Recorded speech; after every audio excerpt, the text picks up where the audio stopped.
Hello, you beautiful souls, and welcome to another weekly astrology forecast for the week of May 26th through June 1st.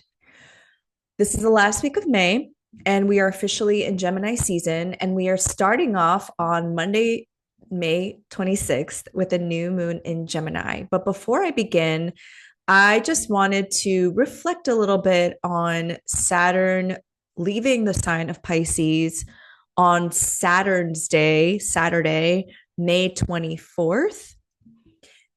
For me, since Saturn has been in the sign of Pisces, March 7th of 2023, so it's been like a 2.5 year transit. We're not really quite finished with Saturn's transit into Pisces until 2026, but I've been reflecting a lot on this past transit, especially if you have a mutable rising sign. The mutable signs are Gemini, Virgo, Sagittarius, and Pisces. Or if you have mutable placements, or if you're a Virgo or a Pisces, you've been under the influence of Saturn.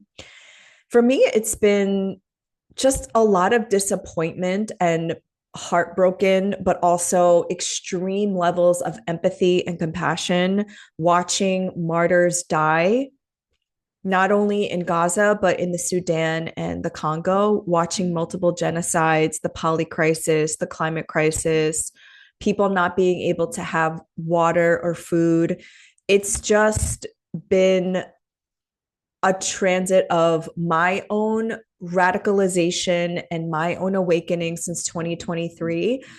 So let me know if you've been going through something similar. And I think that's where the natal placements really mirror the collective transits, because it just so happens that from 2023 to now, I was going through my Pluto square, my Neptune square. I was going through my midlife transits, and also collectively just waking up to the truth, very Neo in the Matrix, and really grappling with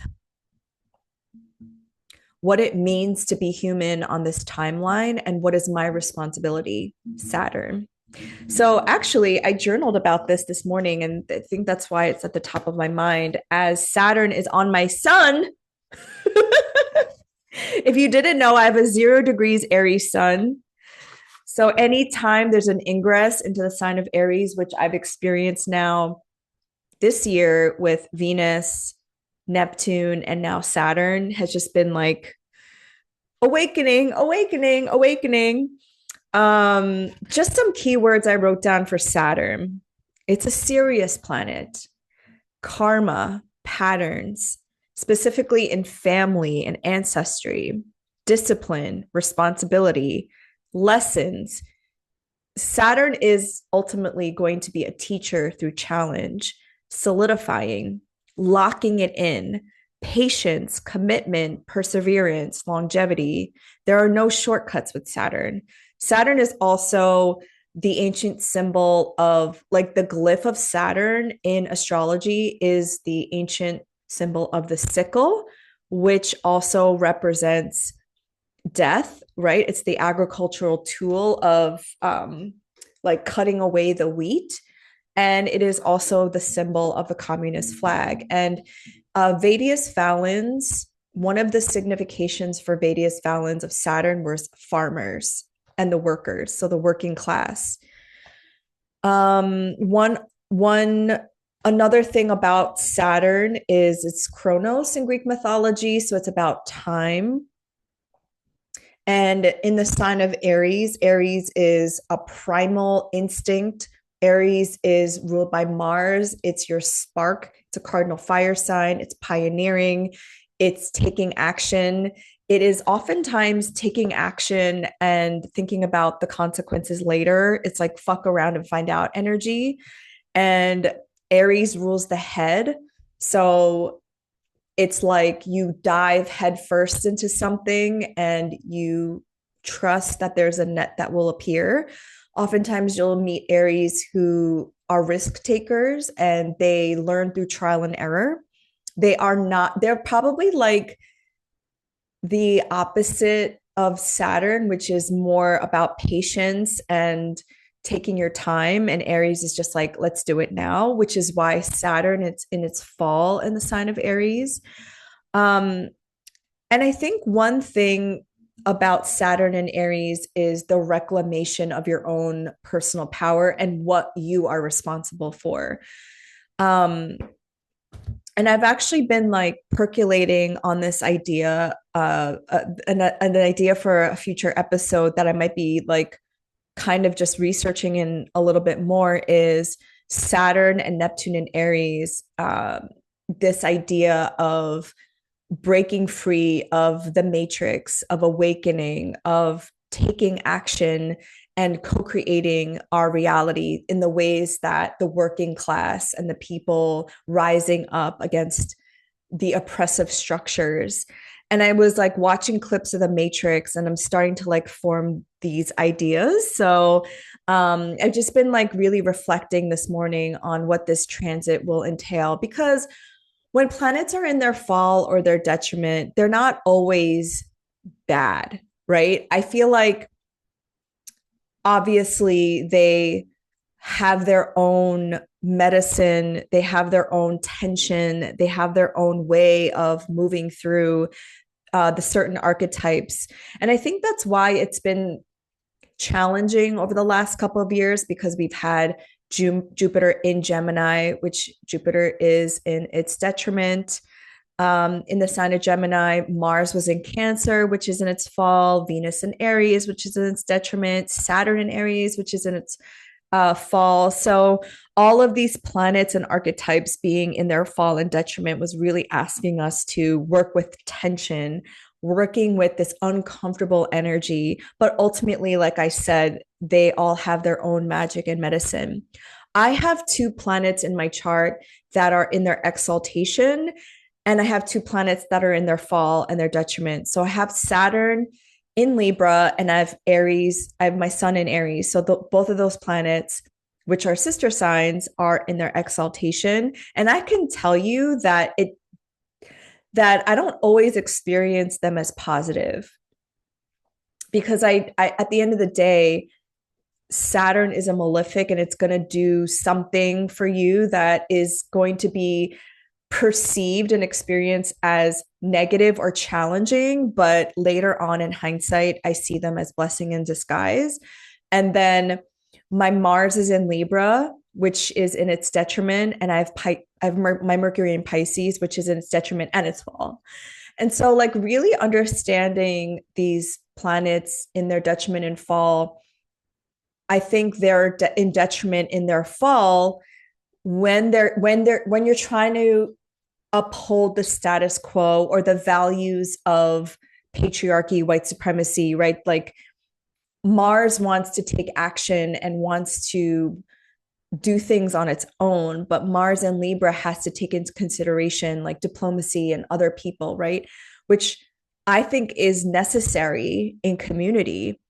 How I'm able to show up in community is through conflict resolution, which is such a challenging task, because oftentimes in community, we're told that everybody has to agree on something, everybody has to get along. But what I'm learning about community organizing is that community, we have a shared value and a goal, but we don't necessarily agree on everything. And if anything, there are people in this movement that I personally don't like, but but I have to like accept the fact that we're all working together.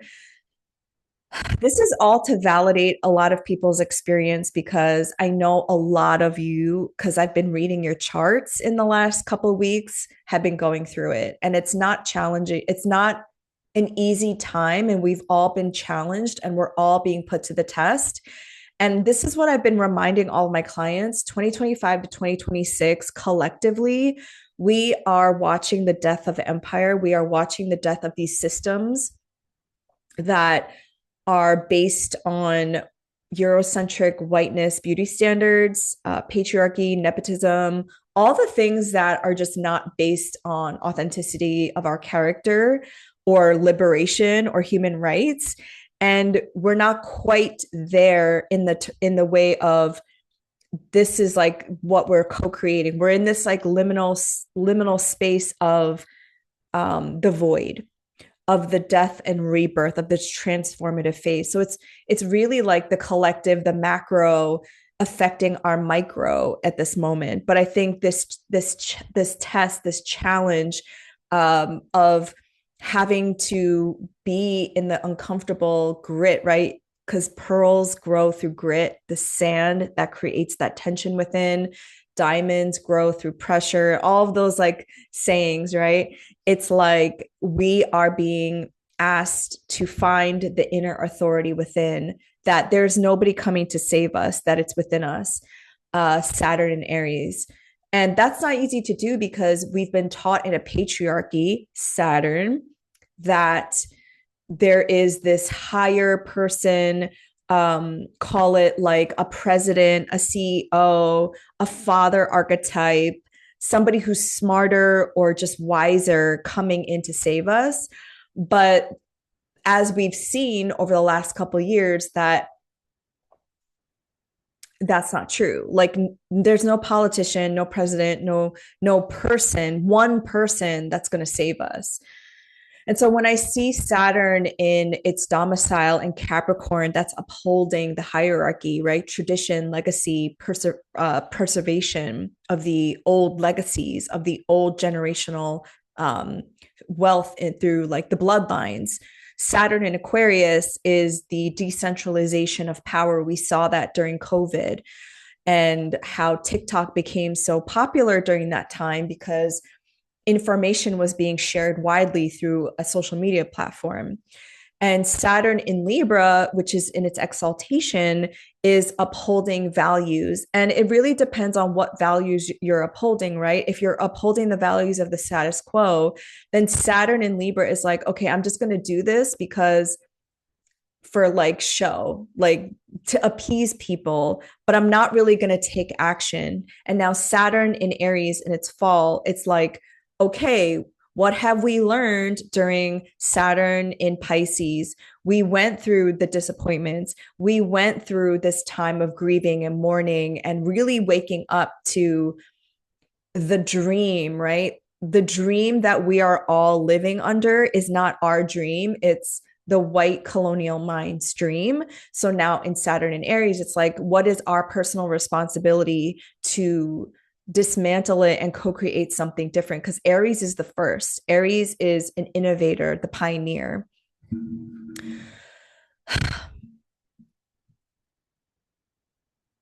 It's a lot to take in.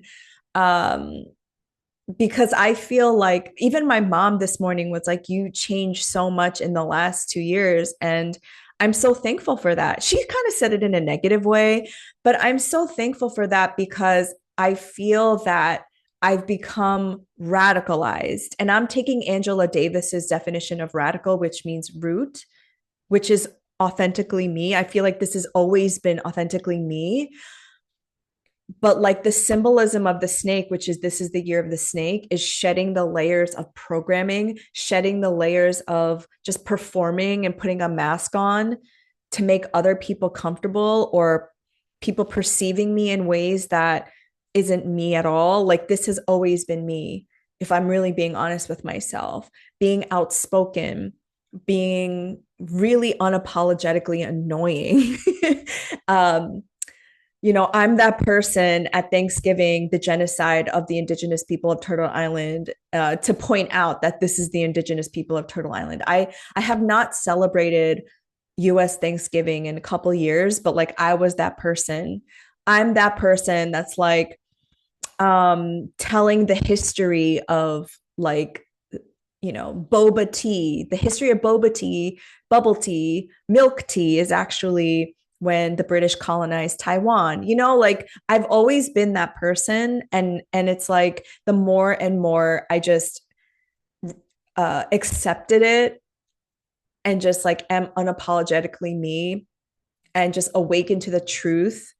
I just feel more aligned. And then now with my values, really aligned. I know who I want to work with, who I want to spend time with, where I want to spend my money, who I want to work with, collaborate with moving forward. It just makes everything very clear too, which is very Aries. Aries is just very clear cut. This is what it is. It's very out in the open.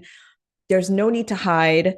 And I hope that you take this Saturn and Aries transit as the positive manifestations of what it could be versus the fallen, which is a leader who is self-serving and a leader who is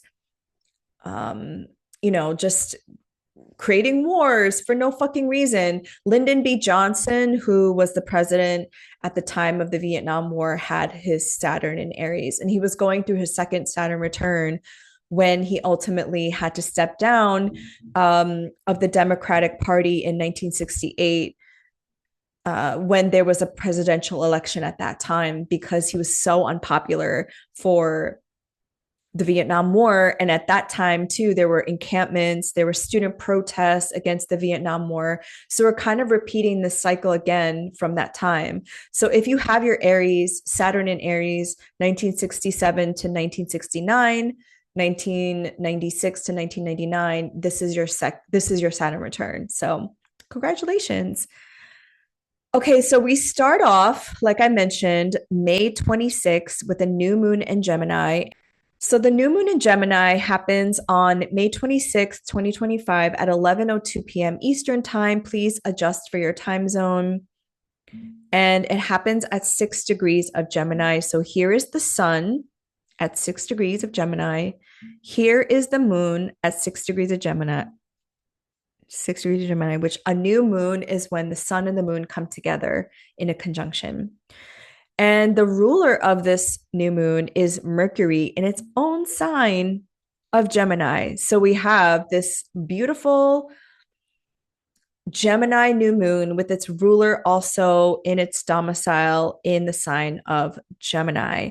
Now, what I think is so interesting about the sky at this time is that besides Uranus and Taurus, most of the planets are in either fire or air signs. So we have Jupiter here in Gemini finishing its transit, because Jupiter is going to move into Cancer on June 7th, I believe, or June 9th, which is like 2 weeks from now.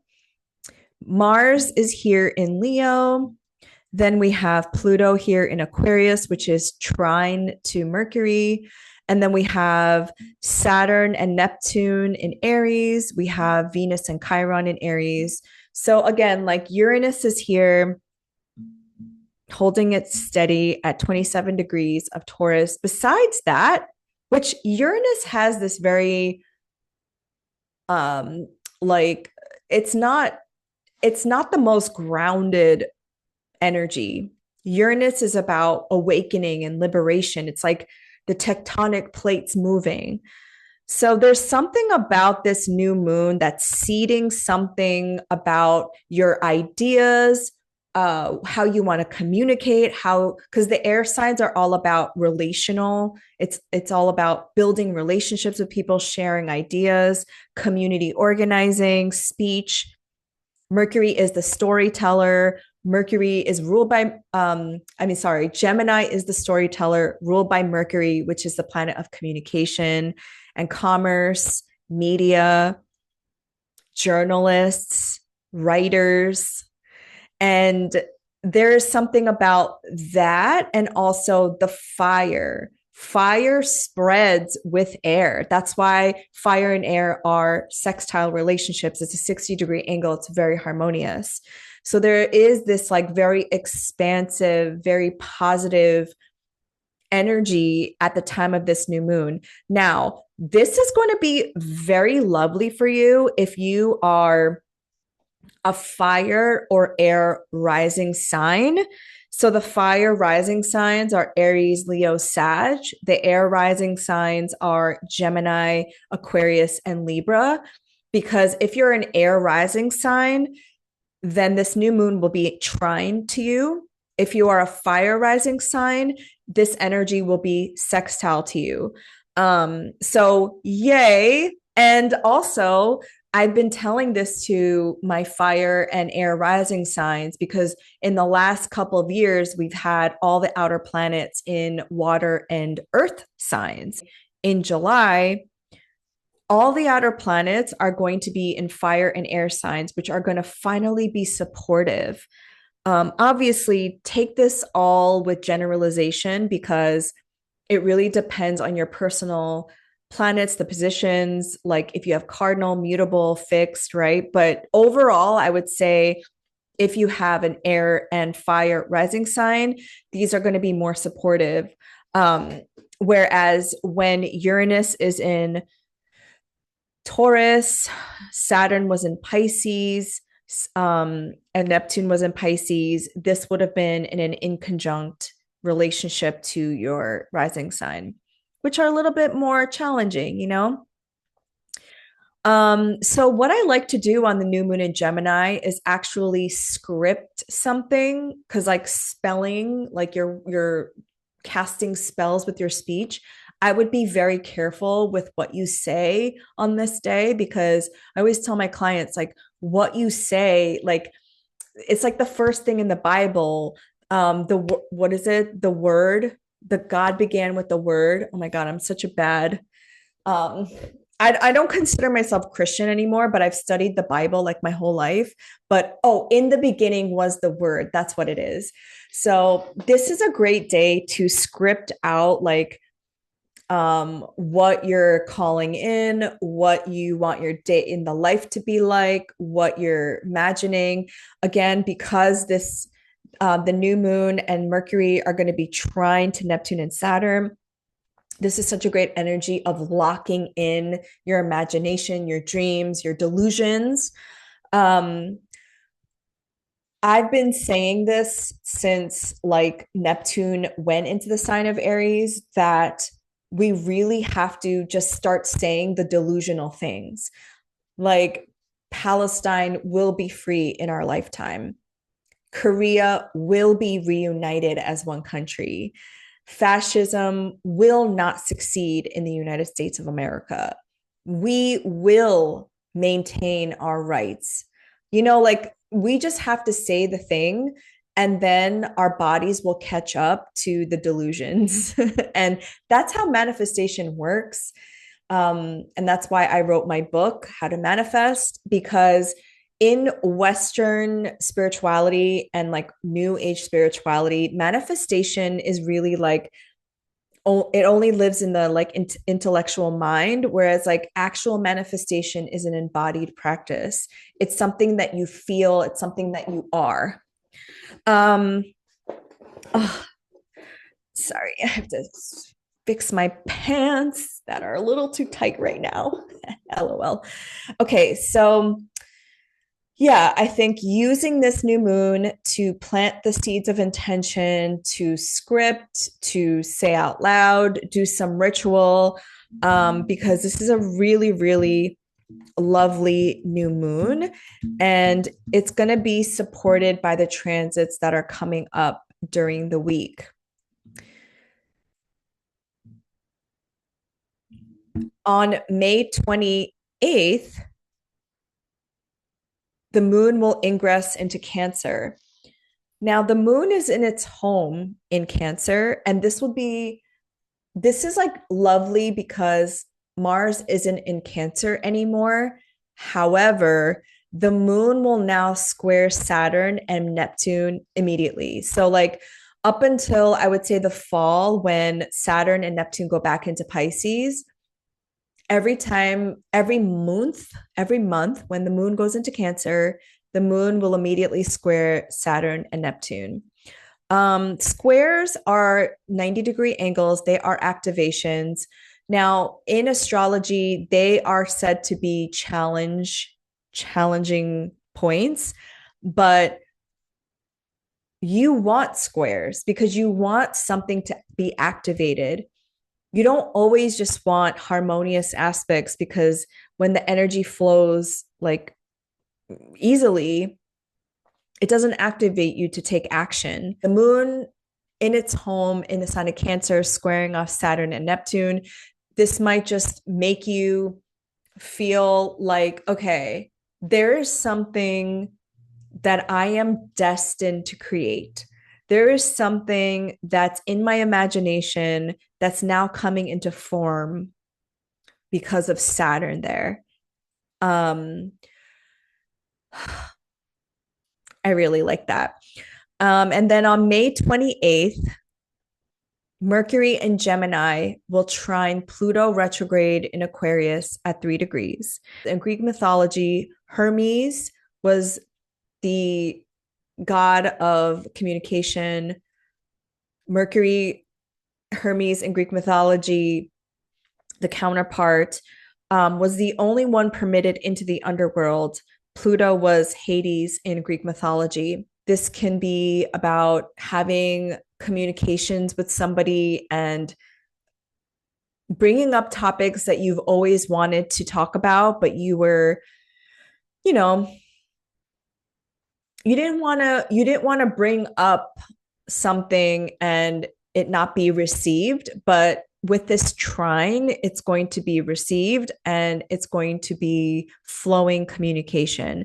So if there's something or you want to confront somebody with a topic or something that they have harmed you with, this is a good day with Mercury in Gemini trying to Pluto in Aquarius.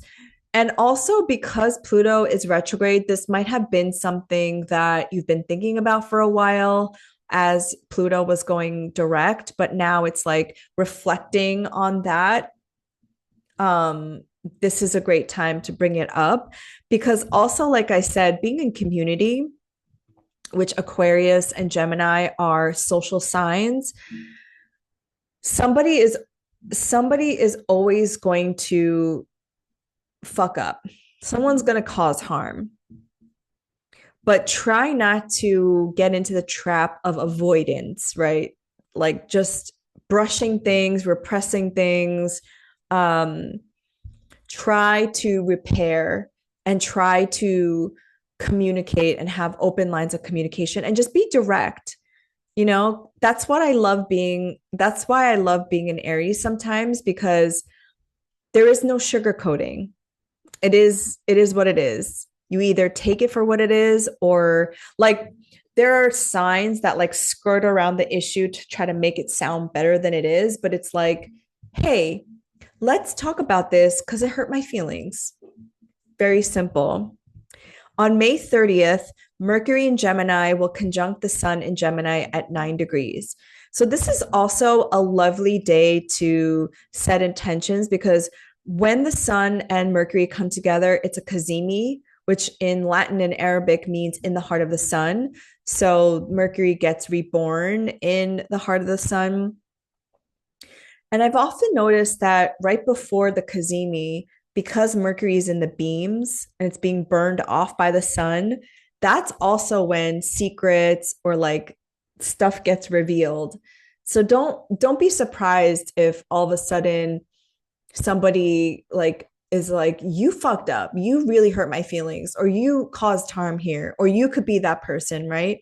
So as Mercury gets reset in the sun, this is also another day to launch something, set intentions. This is a conjunction where Mercury is not retrograde, so this could be a really great day to just set intentions too. If there's nothing that you want to launch or any messages that you want to put forward, to just like be impeccable with your word. I think that's one of the four agreements. On the same day, the moon will ingress into Leo and will trine Saturn and Neptune. So that uh, now that Saturn and Neptune are in fire signs, every time the moon is in fire signs, it will trine Saturn and Neptune, which is very supportive. This is very fiery, very visionary, expressive. So May 30th is a great day, I think, to express something. June 1st, the moon will ingress into Virgo, and that's really the only major aspect happening on June 1st. And we are in a waxing phase of the moon. So the light is growing, something is growing. until June 11th when there is a full moon in Sagittarius. So you want to take advantage of this new moon that's happening on May 26th, set intentions, start working on something because you might be able to really see momentum. And with Saturn and Aries making a very, very close conjunction with Neptune, I think they're only 1 degree apart, but they don't actually make a conjunction until February of next year of 2026. This is like new cycle energy. It's like new era energy. This happens every 36 years. So if you were born 1989 to 1990, where you were born in that like sub generation of millennials with Uranus, Neptune, and Saturn in the sign of Capricorn, this is your square. This is like new era energy. This is like rebuilding something new, something exciting and innovative and just like pioneering, entrepreneurial even. So obviously collectively in the mundane astrology, Saturn and Aries can mean military, it can be dictatorships, it could be just like a fallen leader who's just like a terrible person. I mean, we are not short of those right now. But try to embody the conscious healed parts of a Saturn and Aries, which is to be the leader that you've been waiting for. So that's all for this week. Thank you so much for watching. Make sure to take advantage of the SoulPrint readings that I have available right now for $99. They're originally $222. I think I still have some spots left for the end of May. I think the last 2 days of May. And I'm so excited that I get to read some of your charts and help you on this journey. And I will see you next week.